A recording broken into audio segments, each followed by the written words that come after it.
masuklah ke dalam Islam itu secara kafah. Wallahu subhanahu wa ta'ala qala ya ayyuhalladzina amanu dkhulu fis-silmi kafah. Hei orang-orang beriman, masuklah kamu sekalian ke dalam Islam ini secara menyeluruh, secara seutuhnya, tidak setengah-setengah. Jadi kalau kita menjadi orang Islam, ambil aturan ibadatnya, ambil aturan muamalatnya, ambil aturan sholatnya, ambil aturan zakatnya, tapi ambil juga dong aturan ekonominya, aturan politiknya, aturan negaranya, saudara. Karena Islam ini lengkap, Islam ini sempurna, Islam ini paripurna. Nggak ada urusan yang nggak diatur dalam Islam, saudara. Jadi terlalu bodoh dan terlalu naif kalau ada orang mengaku Islam terus mengatakan agama dan politik nggak boleh digabung.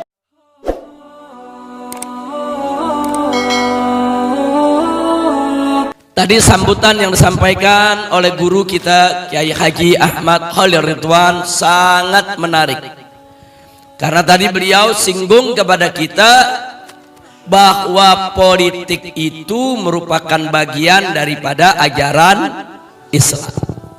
Jadi jangan sekali-kali ada yang mengatakan agama dan politik harus dipisah. Ada yang mengatakan bahwa urusan agama nggak boleh dibawa-bawa dalam urusan negara. Nah, itu pemikiran semacam itu merupakan pemikiran sekuler. Dalam bahasa Arabnya disebut al-ilmaniyah.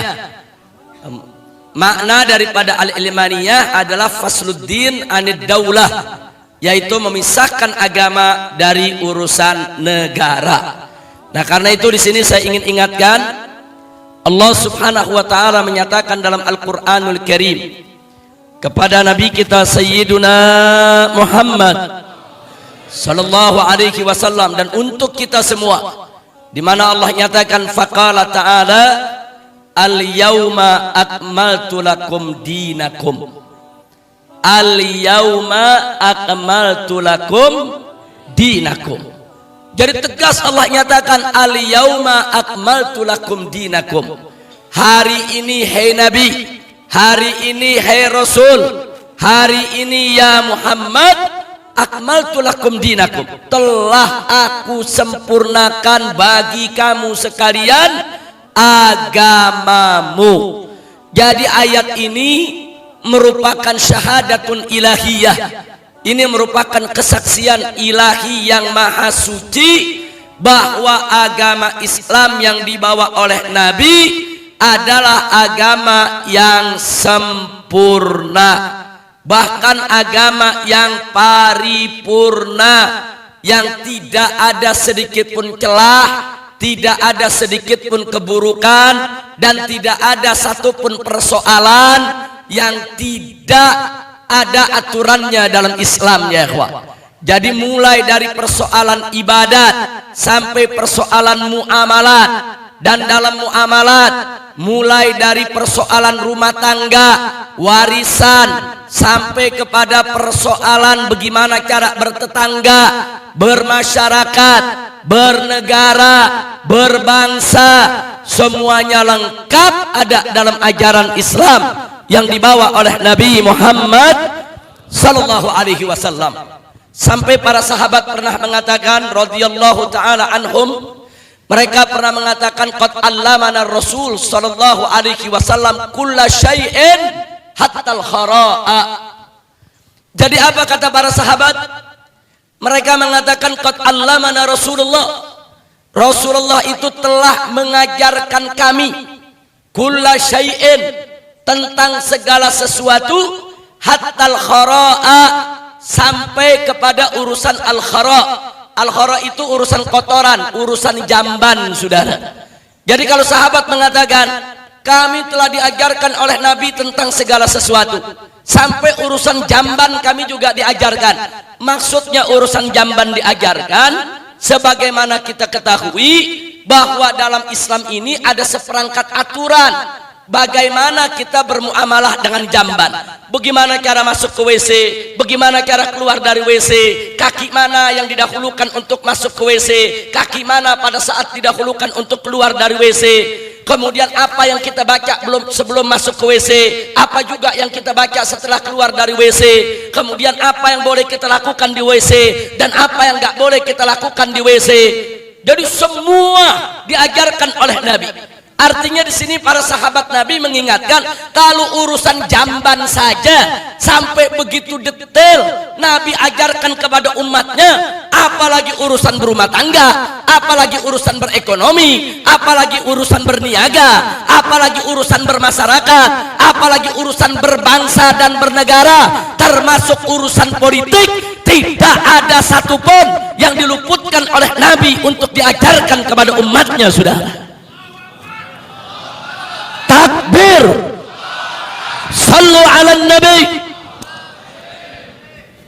Nah, jadi saudara, kalau ada ulama bicara politik di masjid, itu bukan politisasi masjid, bukan. Beda politisasi masjid dengan mengajarkan politik di masjid, itu beda. Mengajarkan politik di masjid berarti mengajarkan salah satu bagian dari ajaran Islam. Anda boleh buka kitab fikih yang mana saja, saudara. Di situ ada kitabut Taharah, ada kitabus shalah, ada kitabus som, ada kitabus zakah, ada kitabul haj. Dan kalau itu kita teruskan, nanti ada kitabul imamah. Sebagian kitab fikih menyebut kitabul imarah, atau dalam bahasa fikih modern disebut fiqhun nuzum. Itu artinya adalah fikih politik, fikih tata negara, fikih tata pemerintahan. Jadi yang namanya politik itu merupakan salah satu bab daripada pelajaran ilmu fikih, saudara. Jadi nggak mungkin fikih, saudara, politik itu dipisahkan dari Islam. Nggak mungkin, saudara. Jadi kalau ada dalil-dalil tentang sholat kita ambil, tapi dalil-dalil politik kita buang, nggak boleh. Sampai Allah nyatakan dalam Al-Quranul Karim, faqala ta'ala, afatu'minuna bi ba'dil kitabi wa takfuruna bi ba'd. Apa engkau ini beriman dengan sebagian isi daripada kitab suci, yang sebagian lagi kau ingkari? Nggak boleh, saudara. Masuklah ke dalam Islam itu secara kafah.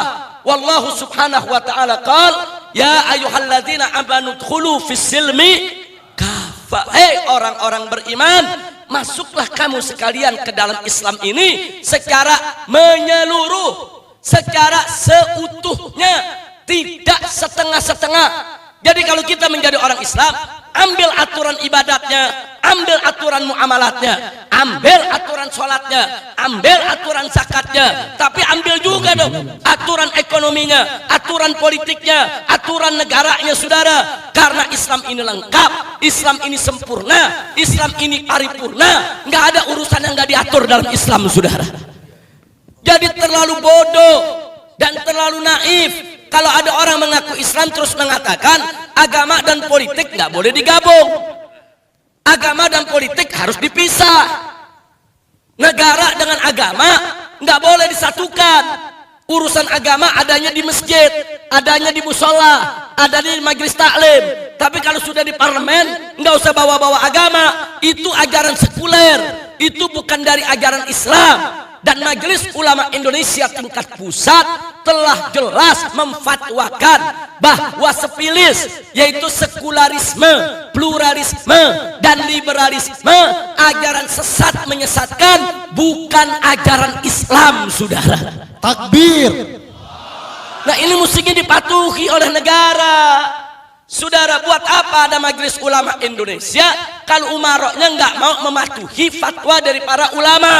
Saudara, jangan nanti mengatakan, oh ulama ini berpolitik, oh ulama ini melakukan politisasi. Bukan melakukan politisasi, karena Islam ajaran yang sempurna. Masalah politik ada dalam ajaran Islam, sehingga tidak bisa tidak. Kalau kita bicara Islam, pasti kita akan bicara ibadat, kita akan bicara muamalat. Kalau kita bicara muamalat, bukan hanya kita bicara niaga ekonomi, tapi juga harus bicara tentang politik dan tata negara, saudara. Itulah ajaran Islam yang dibawa oleh Nabi Muhammad sallallahu alaihi wasallam.